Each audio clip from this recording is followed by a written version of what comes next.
All right, welcome. My name is Colin. I am a developer advocate at Discord. How many people use Discord? How many people have Discord on their phone? Definitely. All right, well, on Monday we announced a new SDK that allows you to build games inside of Discord as activities. So what are activities? Activities are basically a shared iframe that you can put anything into. So this is going to be any kind of game, any kind of game engine that you can target the web. It's going to be a shared iframe that can be launched instantly within Discord channels and GDMs, DMs. We'll talk a little bit about what is coming up ahead. But when you join that activity, it's surfaced in rich presence so that your friends can easily join, see that you're playing an activity, playing a game. Obviously, we're here at GDC, so we're going to be talking a lot about games today, but activities do not have to be games. So if there's some sort of rich social experience, some multiplayer experience that you want to have, you can do that in an iframe inside of Discord. So you have an example here. This is Putt Party, one of our popular first-party titles. So we actually have a studio internal to Discord that builds some first-party games, and we're really excited to open it up for you as game developers to build your own activities. So essentially, the most important takeaway here is that it is an iframe. So this is going to be your surface, your canvas for adding things to Discord. And if you've been in a voice channel before, you've probably played some of these games. So we have a bunch of first-party games, as well as some games with really great partners like FRVR, who built Crunker Strike, and Gartic Phone, which is always a fan favorite of mine. So if you haven't played any of these before, you can jump into a voice channel, look for the little rocket icon, open that up, and you can jump into these games really easily. So here's an example of Crunker Strike from FRVR. They've been a great partner to be able to showcase what happens when you target Discord as a target for your game, where you can play both in the web and desktop versions of Discord, but also on mobile. So this does mean that as a developer, you need to think about, what does my game look like on mobile? How do people use it? But then what do they do when they go to desktop? What are the controls? What are they going to have access to in terms of mouse and keyboard, or are we going to be using touch on the mobile device? So activities can be built by anyone. So this is a developer preview. We're going to talk a little bit about what that preview means. But the important thing here is that this is a web app that you host and are serving inside of Discord. So as a developer preview, again, there'll be some limitations, but we're going to be working with developers, getting feedback, figuring out what you need as a developer to put your game in front of more users. The activities are built with something called the Embedded App SDK, so we'll talk about that in a little bit. And more importantly, if you're thinking about how do I get my game in front of people and how do I make money with my game, we're going to be talking about distribution and monetization through in-app purchases, subscriptions, things like that, natively built inside of Discord later this year. So you're thinking, okay, I have a game, I have a thing that I want to see in Discord, why should I build an activity? And it's really the gamers are. So right now, Discord provides that social layer for online activity. It's where people hang out before, during, and after games. And today, they're spending literally billions of minutes every day playing with one another, hanging out, interacting. And oftentimes, you'll join a channel and you're looking for something to do. So this is where the activities, and what we've seen is that in the last month, there have been 900 million minutes played of activities in just 1 month. So this is time and attention that you can get for your activities if you build these inside of Discord. And so more importantly, Discord helps you get your game in front of the right audience. So as we look at 2024, we're looking at more activities in more places. Today, you can launch these in voice channels. You can go play some of those games that we looked at in a few slides, as well as start to work on your own activity. But we're also going to be expanding activities to text channels. So you no longer have to join a voice channel to launch those activities. We're working on new discovery surfaces so that people can find your game, they can easily join it, they can see when your friends are playing, and you have more surfaces to join and jump into games. So because we're at GDC, we want to talk a little bit about what we've learned building some of our first-party games, some of the things that we've learned in terms of what makes a good social experience, what makes for a good activity. And the first one is going to be prioritizing access for the whole group. So you're going to spend all your time building a game, make it available to as many people in as many places as possible. This might mean localizing your game in multiple languages. It might be region-specific things that you need to consider, but it could even be as simple as making sure you target both desktop and mobile, and again, making that game as available as possible. Thinking about what tools they have. Are they going to be in front of their desktop? Are they going to be on mobile, on a bus, for example, as they're joining this activity? The second tip is going to be to consider and think about, let's go ahead and start this, to think about what they can do even if they're by themselves. So we call this a Solo Plus experience. What is going to be really fun by myself, but even more fun with friends or other people who are jumping in? So with Land.io, this is one of the games that we have. If you join as a single person, you're actually matched with other players from other servers in Discord. You don't necessarily need to know who they are. You're still going to be playing the game. And there's no issue with like privacy or anything like that. You're just going to be playing against other players in other servers. If you jump into this game with your own friends in your channel, you're going to be playing with your friends in that Discord server that you're in. So consider that. Think about, who am I playing with? If it's just me, does it say, sorry, you can't play until you have, your friends join you? It's not going to be a good experience unless you can give them something to do when they're by themselves. Let's see. All right, tip 3. So you want to make it really easy for users to bring their friends with them. So with this, in the SDK, which we're going to talk about in a second, we have ways for you to natively invite users to the game. So you've built your game. You can actually see here in Bobble League that you can create your own invite button, launch the Discord invite system, and be able to invite either a whole channel, specific users, a specific DM group to your game so they can jump in if they want to. If something really cool happens in your game, there's an achievement unlocked, or maybe you're in like a whiteboarding activity and you want to share something from that, we also have the ability for you to share that data back into the channel. So maybe you take a screenshot of an achievement and share that back into Discord, helping bring people back into those activities.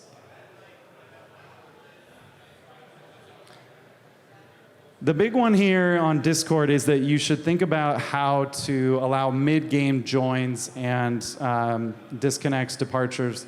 What does it look like for someone to leave in the middle of a game? Like, if we're playing poker, the game should not just be ground to a halt for everyone else who's playing. So what does it look like for someone to join mid-game, leave mid-game? If you're looking at like a game like Chess in the Park, where chess is typically played with only 2 people, is there a spectator mode? Is there some way for them to be the side cheerleader or something where they're rooting for the players until it's their turn to play? Or maybe you start to connect those users with other users from other servers, maybe an AI opponent, something like that, so that you can keep the game going. Because sometimes jumping into an activity is just a quick thing. You don't want to be waiting for matchmaking, waiting for another player to connect. This is a big one. I think this applies for all games. I think we've all played games that are just really hard to play the first time. So you want to think about, how can I reveal my complexity of my game, make the controls easy to pick up, but then if I invest more time in my game, how do I increase that skill ceiling? How do I get better at this game so that the next time I play Putt Party, I'm going to be dominating my friends with that? So think about like what things that you don't necessarily need to know as a beginner, but as I continue to play the game, I learn more, develop more, and can have those bragging rights at the end of the day.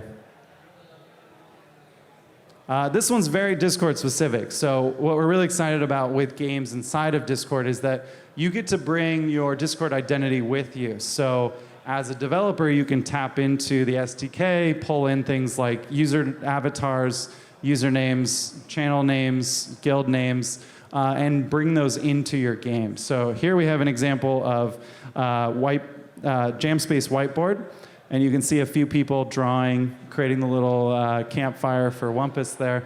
And you can see each of their avatars. You can see that the channel name is displayed in the saved menu bar here. And so you want to think about, like, how can we make this personal? No one has to log in. They're already inside of Discord, and all of that information is available. So those are some of the tips that we've seen in terms of what makes some of our games very popular with our users. But now we want to talk about how do they work. So you're a game developer, you want to bring a game to Discord. What is going on under the surface? So we brought our friend back to talk about iframes. These are HTML5 and JavaScript. So you can bring a JavaScript framework that you prefer. As we're working through the developer preview, we're working on getting feedback in terms of things, rough spots, things that you might encounter, but most of the documentation and samples will help you in any sort of JavaScript framework that you're looking at. We also support web-compatible or web-targetable game engines, WebGL. So if you're using something like Unity or Cocos, PlayCanvas, 3JS, you can build those things and target them for running inside of your app. So I think the biggest thing to stress here with the iframes is at the end of the day, this is a web app. So if you can host it and build it for the web, you can also bring it inside of Discord. In terms of architecture, this is a kind of pseudocode that you can think of. If this was the code for all of Discord, your app is mounted as an iframe inside of Discord. So in order to allow your iframe to communicate with the Discord app on your phone or on the desktop, we have an SDK that we'll talk about in terms of making that communication easy and just not something that you have to really stress about, so you can focus on building the best game that you can. Everything is proxied through the Discord activity proxy. So there's a few reasons that we do this. It does require that you consider this as you're building your game, but once you set it up, it's pretty much set and forget. And the reason we do this is that we want to protect our users. So we remove the IP addresses from all of the users. All of the requests that are received by your activity server are actually happening by the Discord activity proxy. So some of the benefits of that is added security for your users and ours, but also we get the ability to cache, so CDNing your assets, as well as doing DDoS protection so that you're protected in the event that a lot of people try to play your game, or in more malicious cases, try to DDoS your game. So in this example, instead of just making a request straight to a Google API, a Firebase API, whatever that third-party API is, you will have to configure some URL mappings through the proxy to be able to handle that. But the SDK and the developer portal handles most of that for you as you start to think about what assets you want to bring into your game. So this is an example of that. There's really 3 buckets to think about in terms of what content you might be servicing inside of your game. The very bottom one is going to be your actual client, your app that's running inside of the iframe. So this is going to be basically, if you think of it as a static JavaScript asset, your game running inside of an engine within the iframe. The middle one is going to be your server. So we're going to talk about this on the next slide, but every activity does have to have a back end of some sort. It can be in JavaScript, it could be in Python, it could be in a language of your choice. But that's really going to be your coordination server for who is playing my game, what instance are they in, doing token exchange for OAuth, things like that. And then finally, you have third-party assets. So maybe you're using something like Firebase as a database. We'll have to whitelist those resources through your URL mappings. So it is very late on a Wednesday, so we're not going to go through this whole diagram here, but this is essentially what is happening. You could see the proxy over here, which allows your activity website to communicate with your activity server and any of the third-party content that you have. And if you've built a bot on Discord, you'll probably be very familiar with the activities server talking to the Discord API. So if you built a bot, you're used to talking to our API, whether it's through the gateway or through REST, and you can continue to do that through your activities server. The new thing that we have is down here, which is the embedded app SDK, and it actually allows your client to talk to the Discord client through RPC and the window post message protocol. So we'll talk about that more. It's all in the docs if you're interested in more of the details on like how activities work. But let's get into looking at some of the fun stuff. So authentication. If you've ever used a bot in Discord, you've probably seen a modal like this. As a developer, you will have to request certain scopes. This protects our users. It also just really prevents you from getting access to data that you shouldn't have. And so if you want to have access to channel information, guild information, avatar information, you just disclose that in a scope. And when someone installs your activity for the first time, they accept, they know what they're accepting to, and you now have access to that information as they play your activity. We talked about this a little bit earlier, but this is that activity server. So in the yellow box up above, this is going to be your backend. Again, it can be in any language that you wish, but this is where you're going to be creating an API for yourself to handle state management. If you're doing a multiplayer game, where are the players? What are they doing? What do they have access to? As well as, I want to do that OAuth flow. How do I do my token exchange? How do I gate non-Discord users? So the big thing here is you should not be able to run this activity outside of Discord because you're going to run into issues without having all of that data inside of the iframe. So to kind of handle all of this back and forth, a lot of the things that we just showed in that architecture diagram is that on Monday we released the Embedded App SDK. So we want to give you the tools so that you don't have to do all those little API requests yourself. You'll import the SDK into your project and get started with it. We have a really good getting started guide and documentation on this. But basically, the Embedded App SDK is a TypeScript SDK, and it handles that communication layer between your app and the Discord client. It is in a preview, so some limitations are going to apply. Today, you can only run development activities in servers of less than 25 users.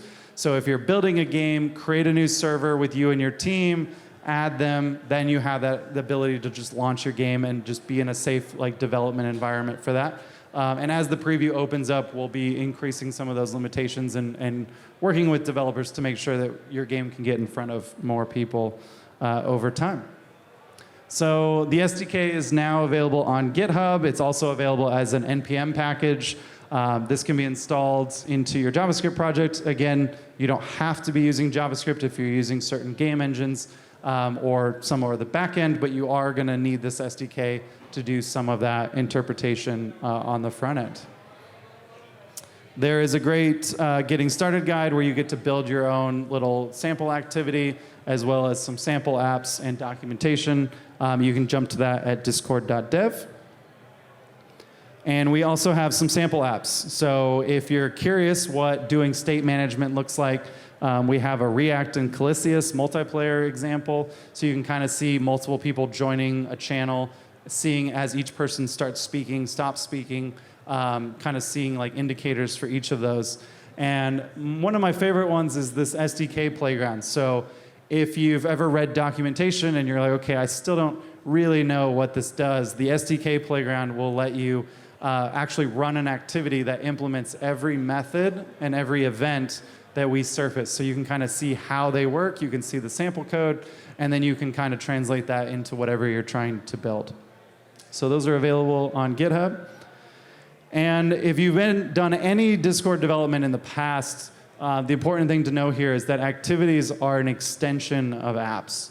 So if you have an existing bot, or you've been thinking we should probably have a bot, you can have a bot that also has an activity and vice versa. So you can start things in a / command. You can have this shared game session that happens in text, and then jump into a 3D or 2D environment inside of your app. And I'll repeat again, we're at GDC, so we're talking about games, but they don't have to be games. A lot of people have been talking about a code together activity or some sort of social chill activity. Those are all things that we would love to see on the platform as well. So with that, I think we're going to wind down into some announcements here. So we really want to see what you all build with this. Starting April 1st to May 1st, we are taking submissions for app pitches. So these are going to be prototypes. So you do have to write a little bit of code, get the kind of concept going with a prototype of your activity. And we're looking for activities that use the SDK, that fall into these 4 categories, plus a wild card. So we got 5. But we have, in each of these categories, grant funding, developer support, office hours. So if you already have a game that you think would work really well in a multiplayer environment, App Pitches is going to be a really great way to get that in front of us. There's going to be multiple rounds of voting, judging, things like that. And so we have $5,000, $15,000, and $30,000 to help you get your prototype across the finish line for App Pitches. So all that information is here above.